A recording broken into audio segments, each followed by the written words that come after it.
Online gambling. Yayaman ka ba? Dad, maraming dumidepensa sa online gambling. Sinasabi nila na huwag i-abolish ang online gambling kasi sa online gambling, dumadami daw ang trabaho para sa mga Pilipino at yung mayaman ng gobyerno sa revenue na doon pumapasok dahil sa online gambling na pwede nilang gamitin para sa mga serbisyo katulad ng pag-fund ng mga bagong classroom at mga bagong teacher at para sa mga edukasyon ng bawat Pilipino. Ngayon, Dad, sa tingin mo ba, kailangan natin i-abolish ang online gambling? Kasi yung mga nagsasabi na kailangan i-abolish ang online gambling kasi sinasabi nila, marami nang nagiging addict ngayon sa Pilipinas dahil sa gambling addiction. Kasi pag casino, at least medyo malayo yun, medyo hassle yun. Pero sa online gambling, dahil nasa phone mo na lang, maraming mga Pilipino, especially mga poorer Filipinos daw, na nalulula at nawawala ang kanilang lahat ng pera, lahat ng savings nila kasi sobrang dali para makapasok sa online gambling. Sinasabi rin nila na mas dumadami ang krimen dahil sa mga taong na nawawalan ng kanilang pera sa online gambling at pumunta na sila sa krimen para makuha ng pera para mag-gambling ulit, para ma-fund yung ang kanilang addiction. Ano masasabi mo naman, Dad? Tama ba na i-abolish ang online gambling or i-defend ang online gambling? Siguro tingnan natin, ang gambling ba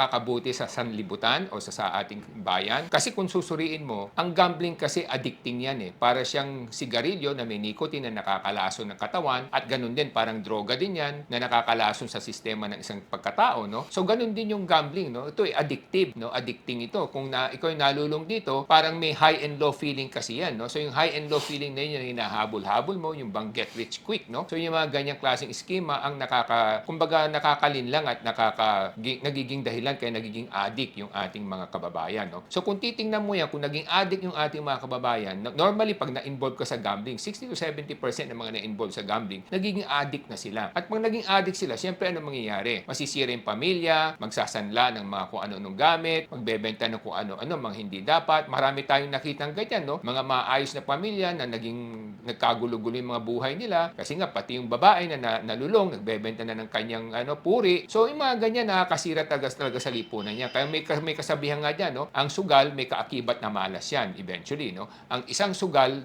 meron ding para siyang magnet sa mga masasamang tao, no? Sa mga krimen, mga kriminal na pumapatay pag hindi nakabayad ng utang, mga kriminal na nagpapautang ng usurious interest at pakataas na interest. So talaga na pagsasamantalahan yung ating mga pangkaraniwang mamayan. Yun kaya kung titimbangin natin, sinasabi nila may mga beneficial effects din naman to, no? Kasi sa laki ng kinikita, maraming nasusuportahan ng mga proyekto ng gobyerno. Pero kung titingnan natin, ito ba ay sapat para ipagpalit ang mas maayos at mas matahimik na kabuhayan ng ating mga mamayan o at masisira ang ating kinabukasan? So kinakailangan tinitimbang natin to. Kung tatanggalin natin, ang sinasabi naman nila, ang problema diyan marami mga illegal na mga online gaming ang magtatayo, no? So lalong mahihirapan sawatahin ng gobyerno. Pero siguro kung sasabihin natin talagang kinakailangan hanapan ng praktikal na solusyon to, para sa ganun hindi mululong ating mga kababayan, hindi masira ang kinabukasan ng ating mga mamamayan, dapat lagyan na lang natin ng mga window hours, no? So, dapat pag weekend lamang, no? Sabado, Linggo, at saka may mga open hours lamang. Pangalawa, hindi dapat paglaruin lahat ang kung sino man. Dapat i-classify din mga pwedeng maglaro o pwedeng mag-online gaming. Saka dapat may limit lamang sa kanilang pwedeng itaya. Para sa ganun hindi naman masira yung kanilang pagkatao at kanilang kinabukasan. So, yan yung mga dapat na regulasyon na dapat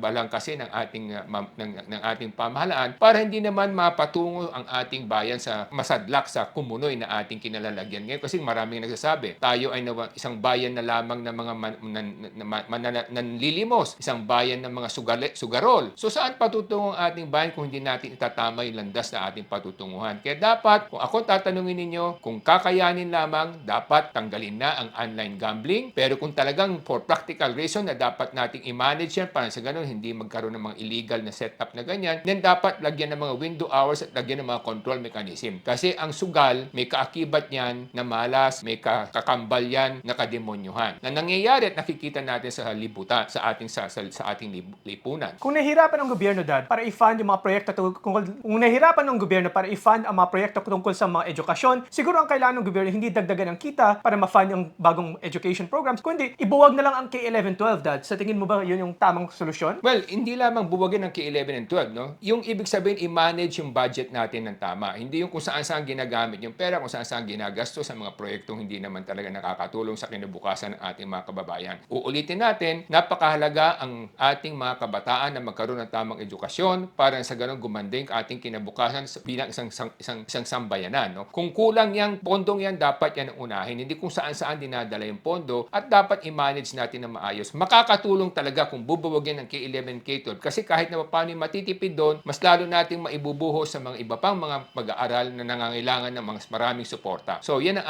ating direksyon na tinutunguhan. Ako po ay si Solomon Sai, ang inyong kuya ng bayan. Ako naman po si Michael Sain, yung dad ng bayan.